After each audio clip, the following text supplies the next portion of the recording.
谢谢大人。谢谢大人，谢谢大人。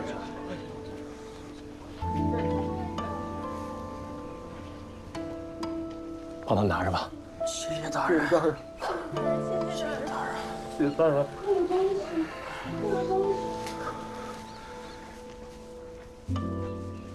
这么多年，贪官污吏掏空了大用，酒河年年水患，科举多有舞弊。纵然在这天子脚下，仍有几名饿死。温公所说的选择，是指什么？还记得你刚入平津侯府的时候，把收到的礼换成粮食，给饥民们施粥吗？而你的父亲曾经也是这样做的，他也会让一些饥民做劳工，好歹让他们有一口饭吃。你的很多师兄弟都是逃难的灾民孤儿，幼小无依，被他接到家中抚养长大，但也仅此而已。那次你上我家去试探，我对你说的话，你还记得吗？在确保你想做的事情一定能够实现之前，先走到那个位置去。您的意思是，你父亲能救他们于一时，你为何不能走得更远，救天下苍生于一世？从明日起，我将暂代内阁首辅，而你有纵横天下之才，若你愿意，就接受这入职内阁的特简，继续在朝中做官。若要从此天高海阔，就拒了它，去过你想要却一直不能拥有的人生吧。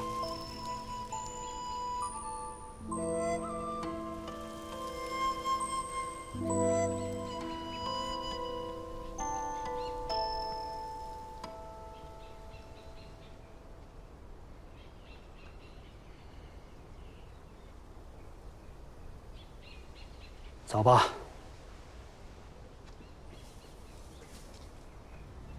安童，我想到办法了。什么办法？辞官，让所有人都知道我们要离开京城，不再回来。若第三人真的还在，他知道我是谁，他也知道我了解鬼喜和童宇。你说，他会放过我，任我自由离开吗？他定会让你留在他看得见的地方，想尽办法确定你有没有将鬼喜和童瑜交给皇上，确保你不会破坏他的下一步计划，甚至在必要的时候杀了你。没错，最不想让我们离开的人，可能就是真正的第三人。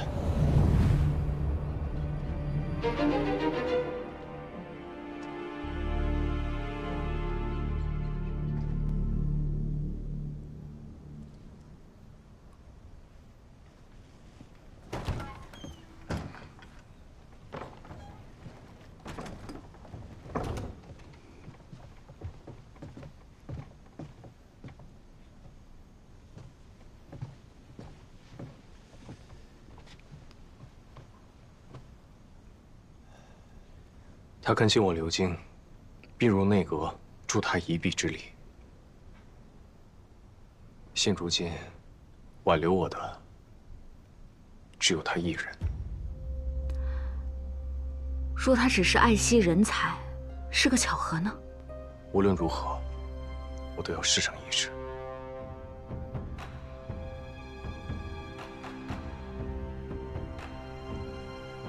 此次入阁，不仅能与他朝夕相处，还能接触到诸多档案机密。到是是他，或不是他，我总要求一个真相。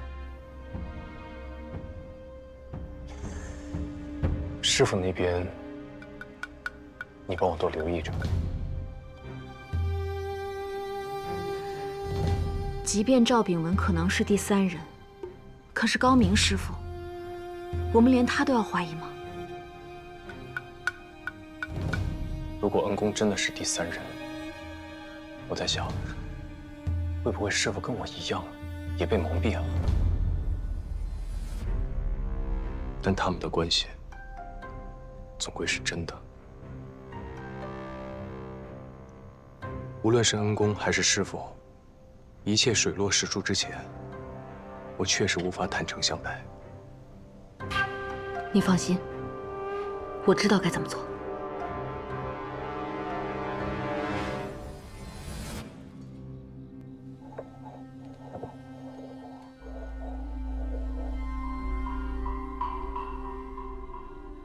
这“中庸”二字，为何总难写好？先生教过，中庸要无过无不及，不偏不倚，实属不易。这写字也是这个道理。君子之所以能叫中庸者，是因为有君子之德；往小了说，是好生之德；往大了说，是救世济民。所以先生让藏海入内阁，随你协理朝政，造福苍生。只是藏海年轻，这也并非他的专长所在。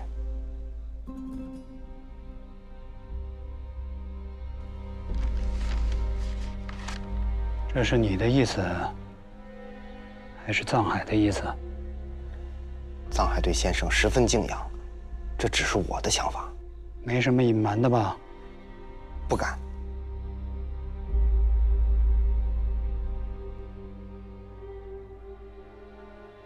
你呀，还是要做好为师的本分，不要让当年之事重现。还没有探听到童瑜的下落吗？我这个徒弟心思缜密，暂时还无处下手。要是再不探明，可就晚了。我这都是为了他好，让他留在京城，入内阁，才是真正的保护他。我会尽快的。啊，赵阁老，赵阁老，承蒙皇上圣恩，由我暂代首辅之职。今后内阁之事，还要仰仗各位大人多多相助。阁老尽管吩咐。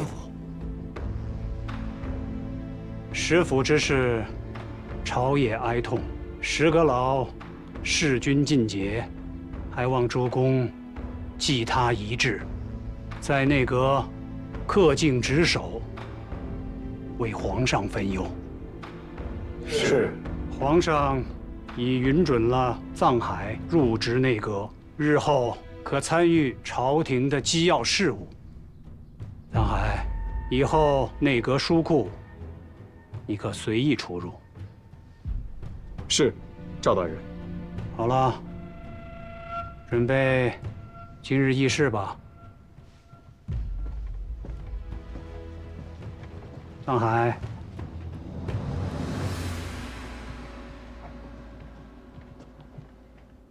有不懂的地方，随时来问我。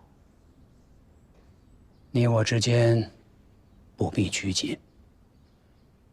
是。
我最近翻阅了过去许多年的票拟，发现有不少都出自赵大人的手笔，言辞之间就能看得出，他品行高洁，一心为国。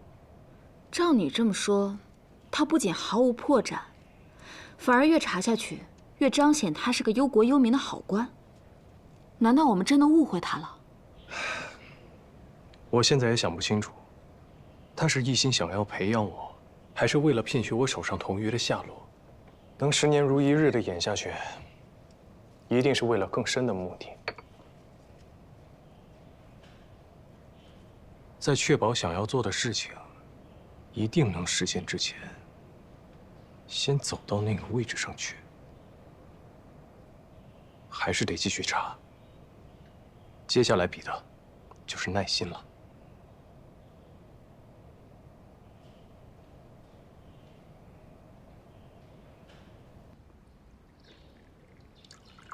好你个香烟土，前段时间都不怎么搭理我，怎么今日想起我来了？哎呀，我这不是找你了吗？哼！你看，我给你泡了当下上好的花茶，你尝尝看。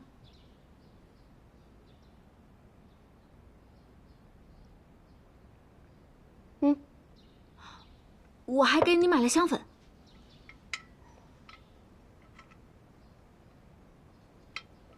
还不错，喜欢你就都拿走。算你还有点诚意。你最近和藏海怎么样？他刚入内阁，天天跟着你爹忙于朝政，都见不着他人。我说呢，原来是见不到藏大人，这才想起我来。这画儿，你认得这玉刃山风光图啊？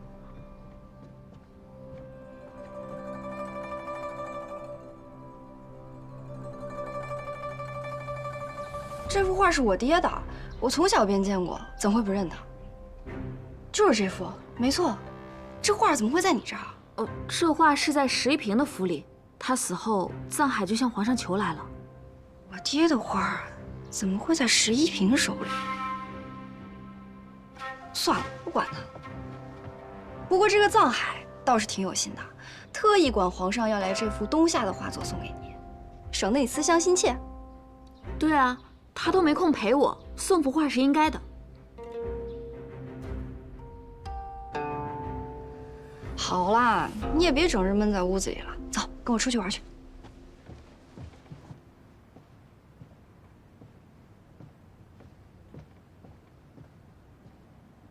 赵大人，下官有一事不明，还望您指点。这些天，工部呈上来的奏本，内阁票拟的意见都是不予批复。当下正值春季，多有水患之灾，工部深知其中利害，想要兴修水利，可不知为何藏海，这些年，大庸国库空虚。别说是工部了，就连礼部的春闱都捉襟见肘。如果只是因各部所需，一直拨银，早晚顾此失彼呀。这个问题必须要从根上去解决。您说的是惩治贪腐？对，国库的银两都流失到了贪官污吏的手中。拨得再多也没有用，归根结底是律法的问题。是贪腐，当用重刑。但这样会不会适得其反？藏海啊，藏海，你能想到这一点？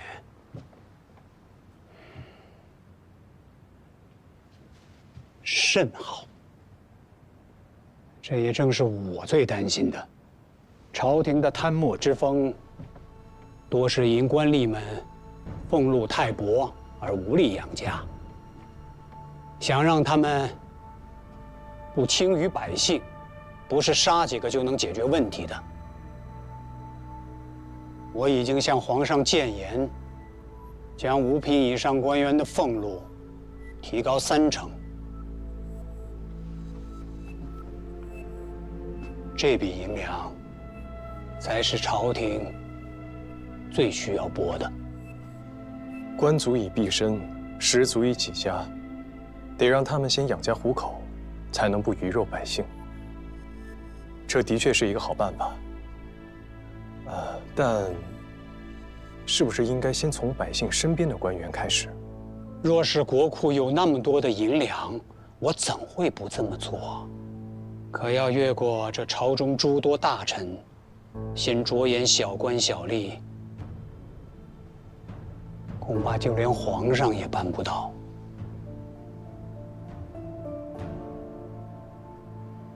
这便是将欲取之，必先予之。你以事谋政者，以后一定时刻牢记。是，藏海谨记。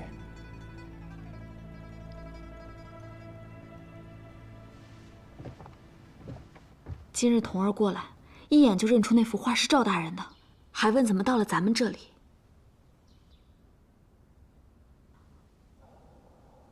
果真是他的，那这事儿就十分可疑了。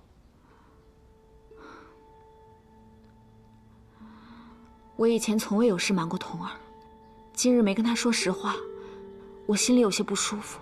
他是我最好的朋友，真希望赵大人只是你的恩公，不是你的仇人。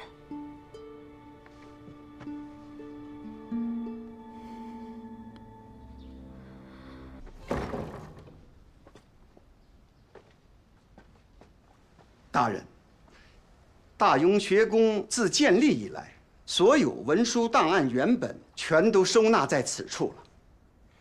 你先下去吧，我自己找便是。是。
看来诸位都看过此政令了。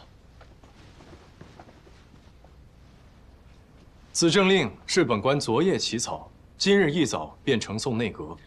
我怕诸位还有什么不明白的地方，再给大家复述一遍。即日起，钦天监有3不做，各司必须恪尽职守，精益求精，绝不可敷衍公务。此为第1不做。所有官员的丧葬事宜，堪舆选地，必须奉公守法，严禁私自圈坟，此为第2不作；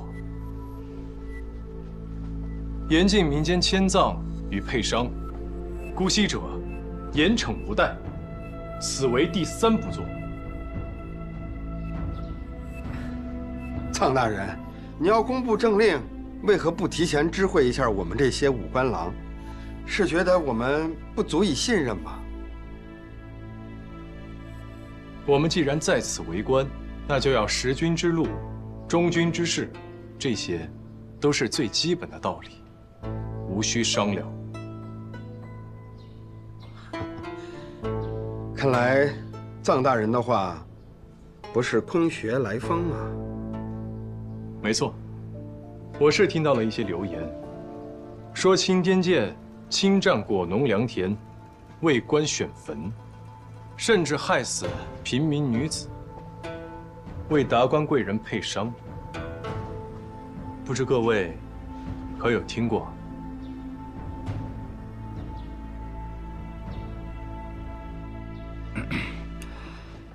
臧大人，您颁布的3条政令，我们已经认真读过了。这第1条，言之有理，各司其职嘛，那就是我们这些人为官之本。这第2条，驾商之事啊，大人，朝廷屡禁不止啊，皆因民间习俗如此啊，百姓的生死大事强行禁止，定会引发民怨，所以我们钦天监也只能睁一只眼闭一只眼。至于您刚才说的果农田地之事，那都是楚大人在任时的意思，并非我。你这么说，是要让本官去找楚怀民问罪，还是要去民间抓百姓重责？不，大人说笑，大人说笑了。下官区区一介司隶郎，哪敢有这个意思呀？我颁布这3条政令，就是要杜绝这些恶行。各位，无责加免，但若是有，本官自会公事公办。这新来的监正到底什么意思呀？当真要把咱们这儿变成清水衙门？那以后呢？大家一起喝西北风啊！新官上任嘛，总要虚伪片刻。你瞧他现在公事公办的样子，不就是想让我们给他好处吗？送完礼，就不是公事公办了，而是私下交情。那他要是想拿我们立威呢？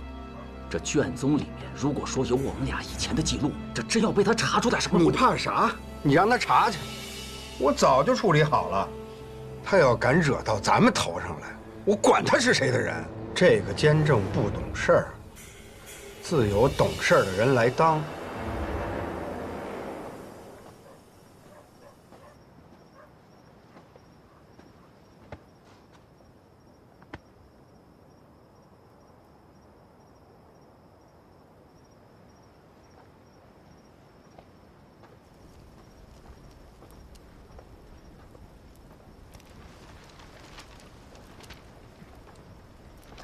这些是烧给谁的？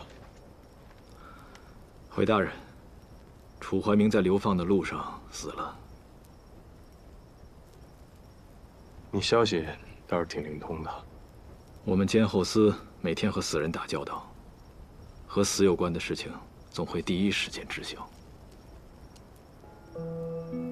我查阅过钦天监的记录，楚怀民对你并不好，你为何要祭奠他？我们俩本是同窗，但境遇却截然不同。楚怀民他比我会经营，很快便攀上了平津侯这棵大树。他那时候的风光啊，和你一样。而我那个时候已经山穷水尽，准备启程回老家了。楚怀民留下了我，他说此时正是用人之机。但是我没想到，他留下我，只是为了方便敛财。楚怀民是有能力的，如果他把心思用在正道上，也不至于落得如今的下场。但是楚怀民并没有念及这份旧情，他排挤你，把最苦最累的活儿都交给你去做。那是因为后来他发现，我不愿意和他同流合污，于是就不再把我当自己人了。但不管怎么说，当年他得势之后，第一个想到的就是我。而且他这么看不惯我，也一直没有把我赶走。我还是很感谢他的。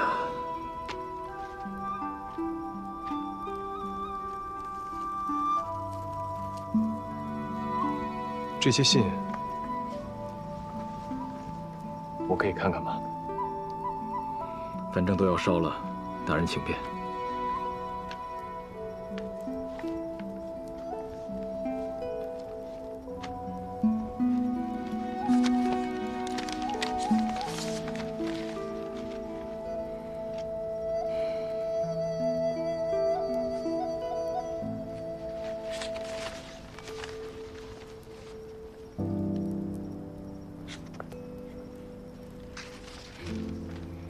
这信里写的，字字真情实意。你提了很多很好的建议啊。大人见笑了。别人懒得听的建议，算什么好建议呢？谁都知道怎么让钦天监变好。楚怀明也知道，只是大家不愿意这么做，不愿意放弃眼前的利益罢了。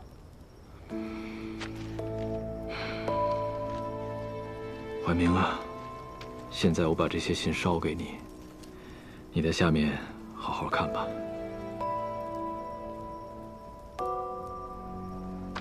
那你愿意照着信里写的这些，帮我一起把钦天监变好吗？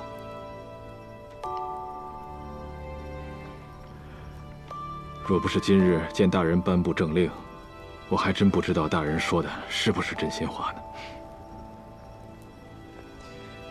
我不是楚怀明，我若不好好做，也请你写这么多信给我吧。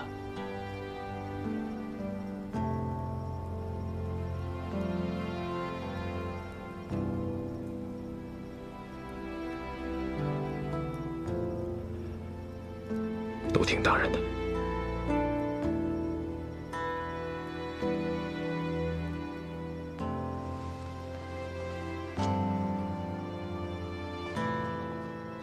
大人，如果你真想改变这一切，有一个地方你可以去看看，一定会有收获的。哪里？城西泰安乡。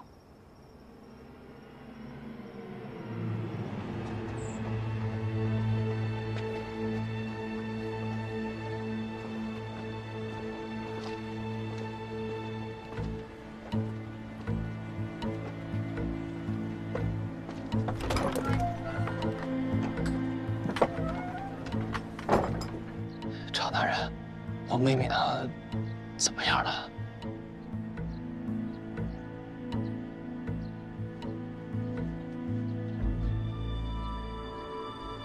北上，我们出去说。没事啊。大人，我妹妹她还有救吗？文生，我也不瞒你了，你妹妹的病已经深入骨髓，可能也就剩1个多月的光景了吧。事到如今，好多事情还是要及早准备。像我们这种人家，没什么能置办的了。这些年给小米治病，家里的积蓄早都花光了。我知道，我就给你准备了。你看，大人，您这是何意啊？前日我去定邑侯府请安，到了我才知道，侯府的3公子啊得了不治之症，已经不幸夭亡了。年纪轻轻的也没有娶妻，老夫人的意思啊，让我给她配个好姑娘。我想来想去，你妹妹最合适。要给小妹配伤？你妹妹命好，咱们普通人家的姑娘，死了还能配上侯府的少爷，有福啊！侯府说了，这些只是定银，配伤成功了，入殓下葬，他们侯府都包办了，日后你还可以再拿上一笔银子。只要是对小妹没坏处，那也不是不可以。哎，文生，这个钱你拿着。不过，侯府也有个条件。三公子明日虚实入葬，所以你家小妹也要赶那个时辰啊。可小妹她还没死啊！不是大人，您刚刚不是还说小妹还有1个月的光景吗？我说最多1个月，况且令妹这么活着多痛苦啊！文生，这是钦天监的秘药，不会有任何的感觉。哎，你要我杀了自己的亲妹子？文生，你先不要急嘛。你家小妹病了这么多年了，家里的积蓄也都花得差不多了，而且你今年20有8了吧，也没有婚娶，你准备就这么穷下去吗？那我也不可能用我自己小妹的命换钱。梁文生，你非得钻这个牛角尖吗？要不是因为我人好，你妹妹早就没命了；要不是因为有你妹妹，你也早就饿死了。你以为医馆这么吊着你妹妹的命，图个什么？你今天的富贵都是你妹妹换来的。所以你早就算计好的，你早就想把我小妹拉去赔偿。你到底有没有给我小妹治病啊？你给我放开！今天我来就是干这个事儿来的，你不同意是吧？我自己来。你，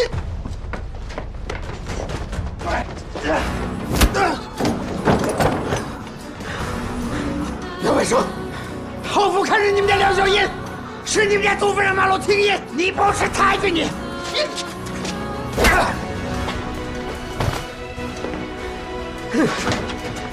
刁民，刁民，别打了，求你，刁民，别打了，刁民，求求你放过我哥哥吧。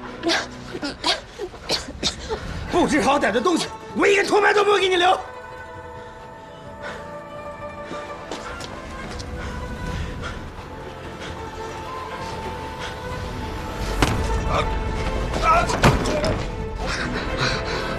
你是谁？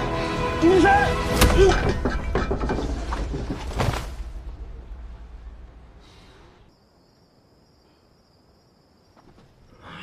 这大半夜的召见我们，有什么事不能等天亮了再说吗？我都睡着了，又让小厮给我叫起来，真折腾人。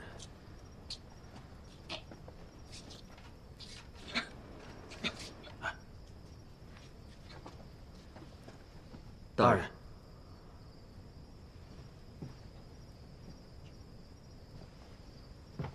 都来了，坐。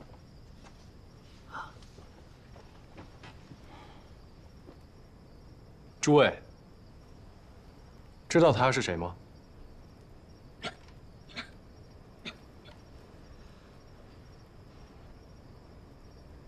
他叫梁小烟。梁姑娘虽已身患成科，但并非药石无医，却有人逼她喝下毒药，这是为什么？梁小烟无法左右自己的死期，但对于有心之人来说，早一天晚一天，却有着天壤之别。石雷，把人带上来。老实点。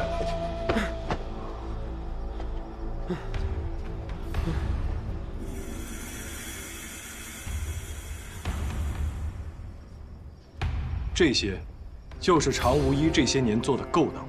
他借着医馆做掩护，以救治病患为由，实则暗中寻找病重垂危的女子，逼其为王公贵族配伤，致其殒命。若不是大人今日派人及时来救，小人和舍妹，这会儿怕是已经死了。配阴婚，还要择吉日下葬。你以为可以瞒天过海吗？闵世宁，常无一他什么都招了，你还有什么话要说？大人，小哥知错，小哥知错，小哥知错，小哥知错。世宁、常无一，其心可诛，罪恶滔天。即日起，革职查办。大人，大人，大人，都是他让我这么干的。大人是他，是常无一让我干的。主意。大人是他。大人饶命！大人，大人饶命啊！大人，大人饶命啊！大人，大人。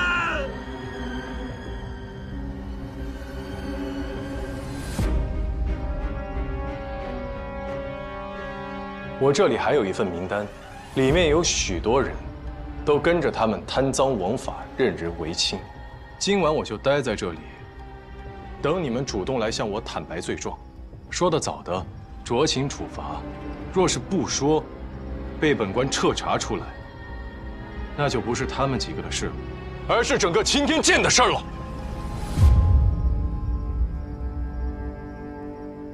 大人，下官有失禀报，请大人明鉴。大人，下官也有事禀报，请大人先听我讲。大人，我也有话要说。大人，下官也有事禀报。大人，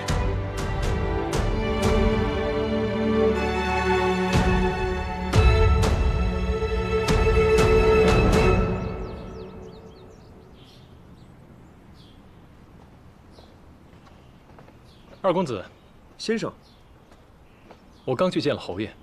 我本想去登门贺喜，没想到在这儿遇上了先生，正好，直接给你吧。多谢二公子。先生如今是越来越得我爹信任了，现在又有了官身，只怕以后我离先生的距离是越来越远了。先生，下一步我该怎么做？我今日前来，正要找你说此事。兵部近日广发征兵令，我想让你从军。从军？没错，想要超过庄知府，就要另辟蹊径，做他做不到的事。你必须在军营历练一番，未来才会有翻天覆地的变化。但就算我决定要去，恐怕我爹也不会同意。那就去求他，一次不行就求2次，2次不行就3次，求到他同意为止。关键是要让他看到你的决心。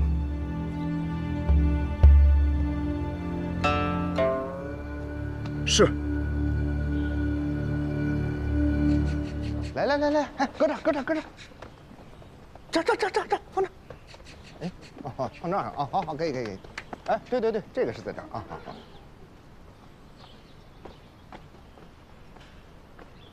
哎呦，大人。石雷，你先去忙吧。好。现在才回来，你说的那些钉子都清理干净了？恭喜大人！哎，师傅，你老是大人大人的叫，我到现在还没习惯呢。哎，你得习惯，以后这里里外外说话做事别漏了底，做戏得做全套。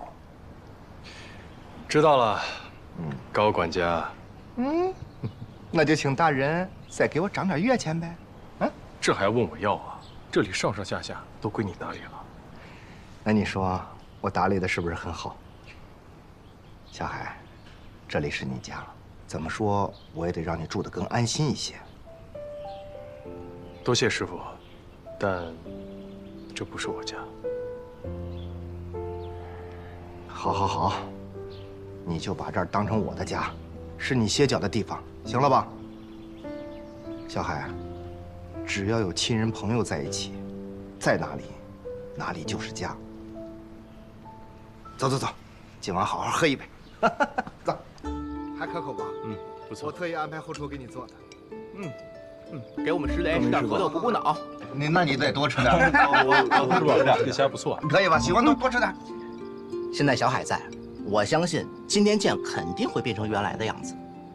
来，咱们喝了这杯晋升酒，祝你高升高升再高升！多谢，来，恭喜恭喜！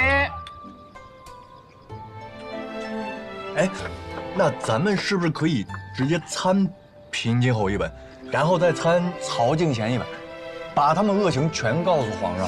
哎，疯了你！行了，参多少本都没有用，这些奏本根本就递不上去，只会暴露我自己。我听见没有？说你呢。这以后啊，还得再谨慎一些，绝对不可以口无遮拦，听见没？都记住了。府中一应事务我已安排妥当，往后啊，石雷便是府中的护院，官封是药郎，家丁丫鬟都身家清白，放心好了。还是高管家安排妥当啊。这不都是托臧大人的福吗？来来来，谢大人。好啊，你们都学会拿我寻开心了。来，再快吃菜吧，都凉了。尝尝这个，尝尝这个。大人，看着这个就。见到一位姓香的小姐送上拜帖，现在人就在门口，还带了许多东西。哎，有东西？什么东西啊？这才搬进来几天呀，香老板就亲自登门，这可给足臧大人面子了。小海，这香老板现在算自己人了吧？哎，他带什么东西了？你哎，赶紧让他进来！这香老板可厉害了，你别让人家久等了呀。行了，我去接他进来。记住啊，不该说的话千万不要说。别说啊。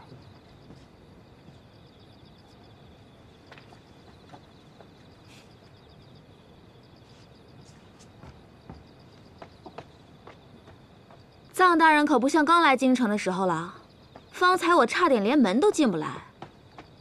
香小姐大驾光临，本官有失远迎啊。现在都自称本官了，那我是不是该行个礼？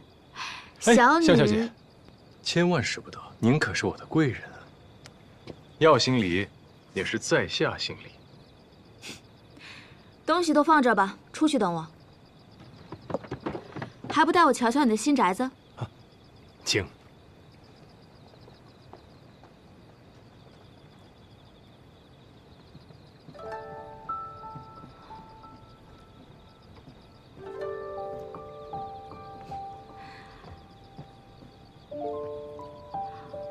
臧大人，你这儿可好得很啊！平津侯真是爱重你。跟香小姐的枕楼可比不了啊。这天井虽比我那儿小得多，倒也挺雅致的。可惜，今夜看不到星星了。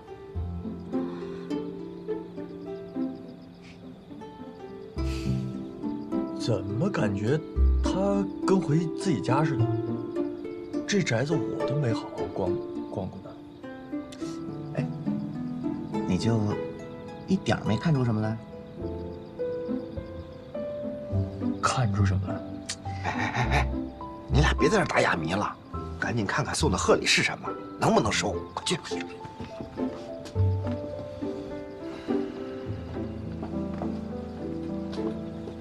有事儿，有大事儿。你能跟楚怀民在天象上掰腕子，现在想想，那日你在船上教我看星星，都不是瞎编的。你还真能未卜先知啊！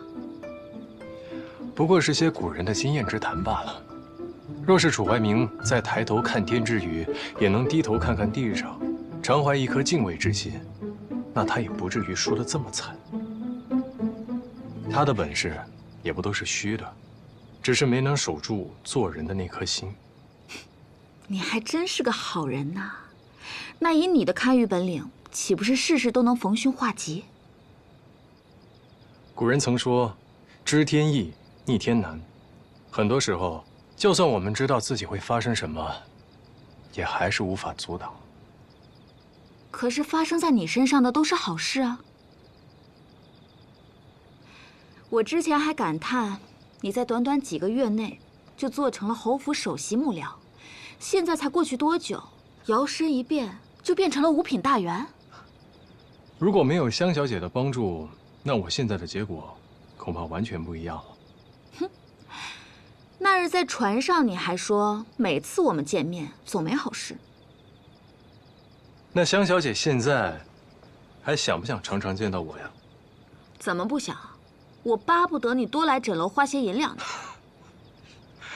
就算在下现在已经成为五品大员，也依旧是个穷鬼啊。在这京城里，我最不待见的就是官，官越大，我越不喜欢。你可不要成为他们那样的人啊！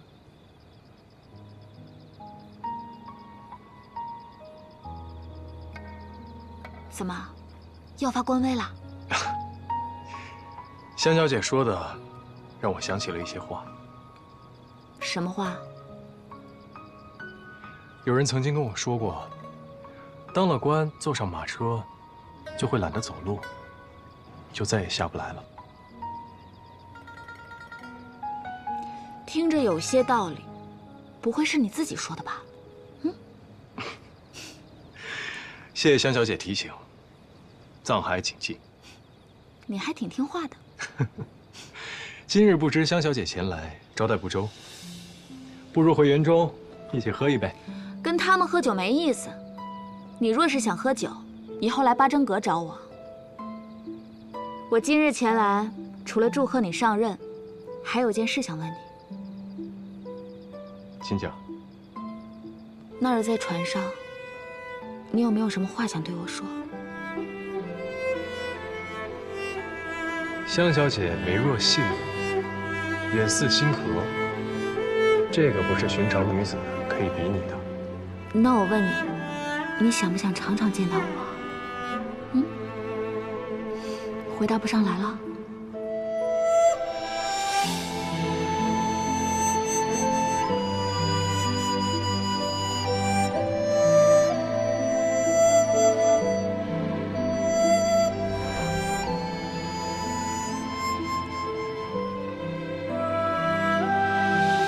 既然没有，那就算了，告辞。香小姐，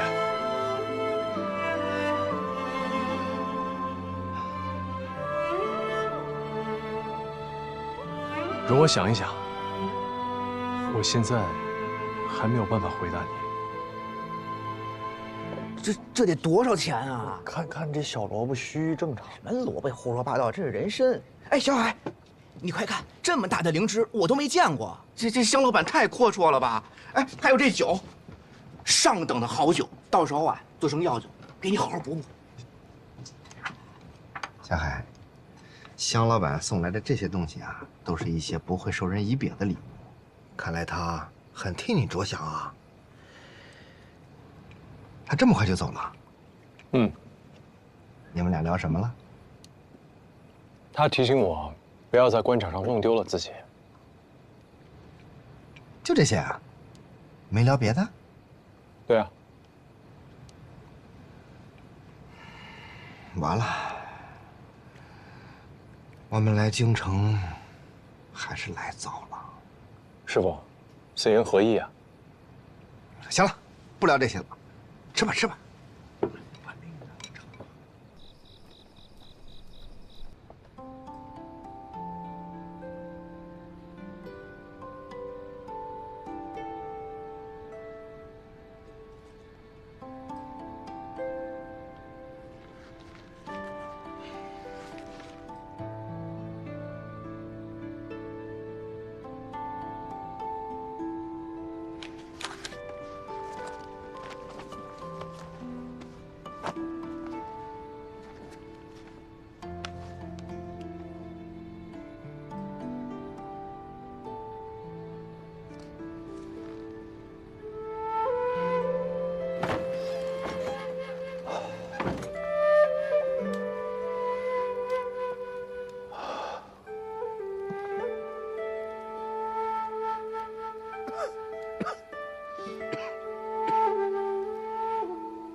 师傅，您怎么还没睡啊？徒儿心烦，做师傅的自然也睡不踏实。坐。果然，什么事情都瞒不过师傅您啊。那是。其实我今天没有跟您说实话。香老板的事儿吧？他今天问了我一个问题，我不知道该如何回答，他便走了。你是不知道该如何回答呢，还是不敢回答呀？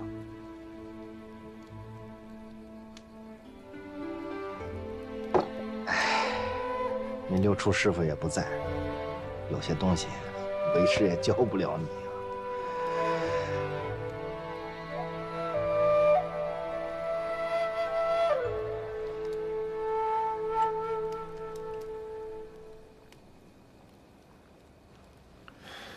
啊。走，师傅带你去个地方。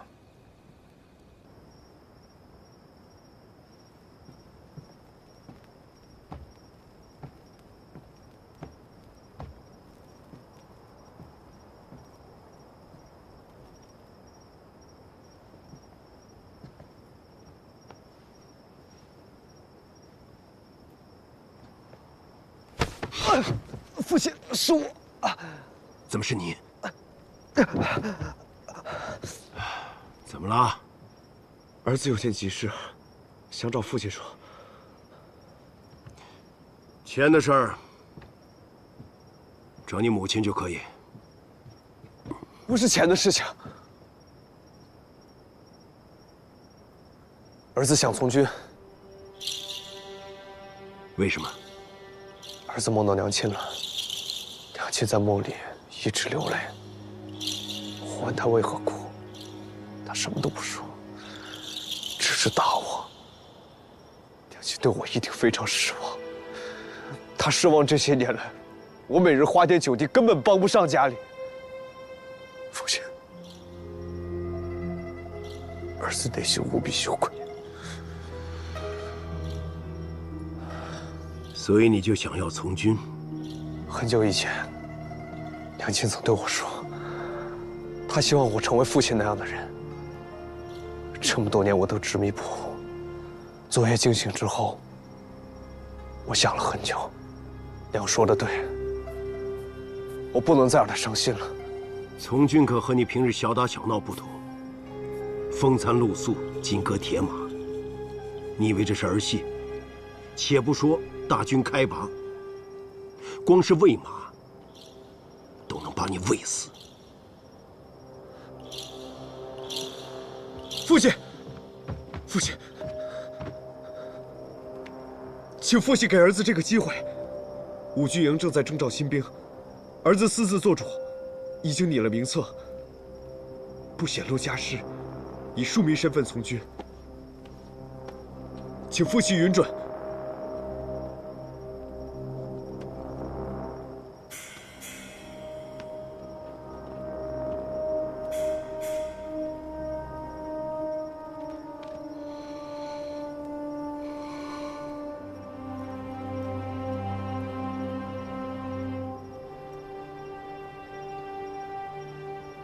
既然要去，就要坚持，待不够1年，不准回来。儿子领命。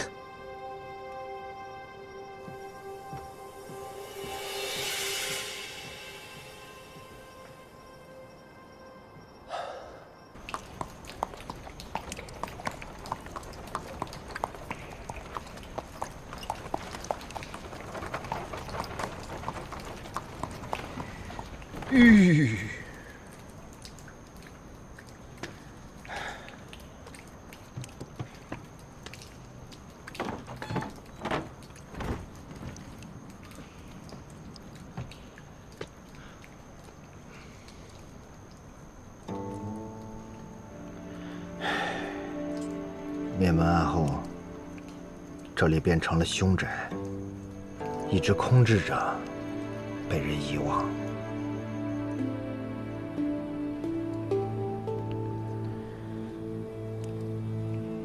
你到家了，知奴。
文奴，哥哥，哎呦，今天怎么样啊？乖不乖？乖。今天我的木蜻蜓坏了，快修修。坏了。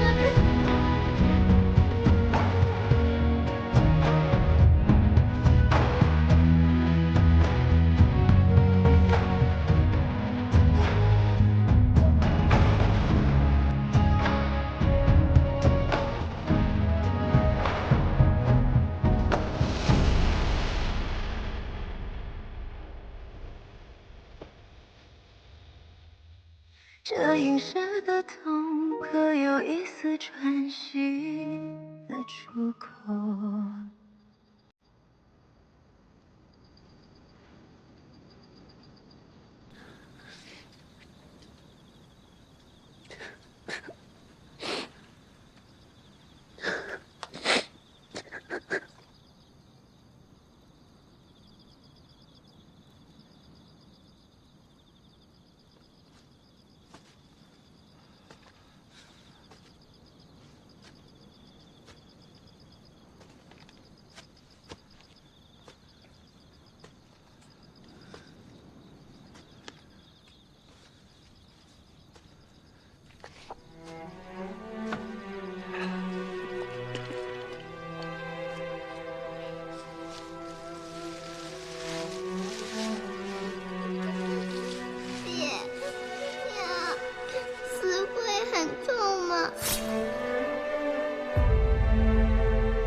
钟如锦，你永远也得不到！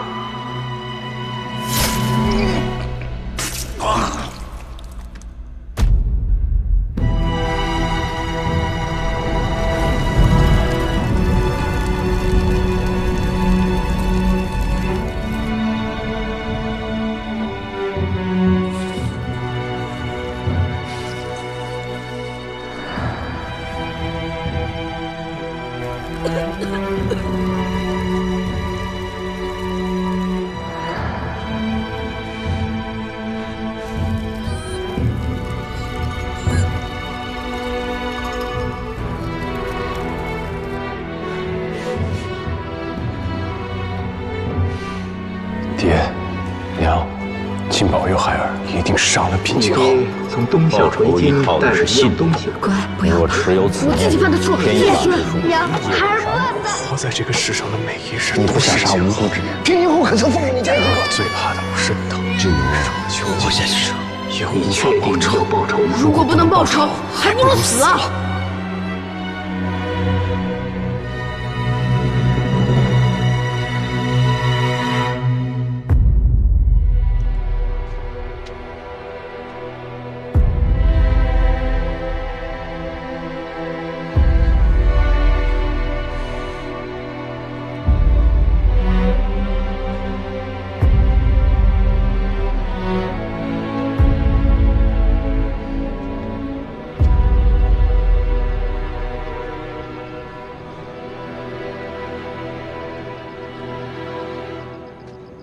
师傅，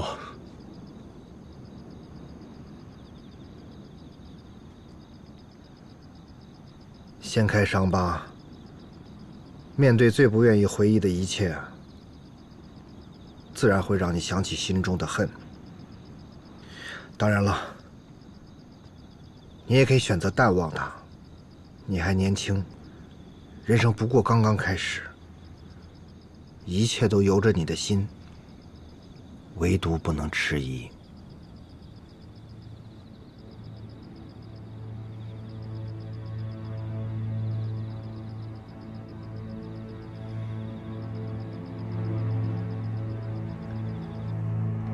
知道该怎么回答他了。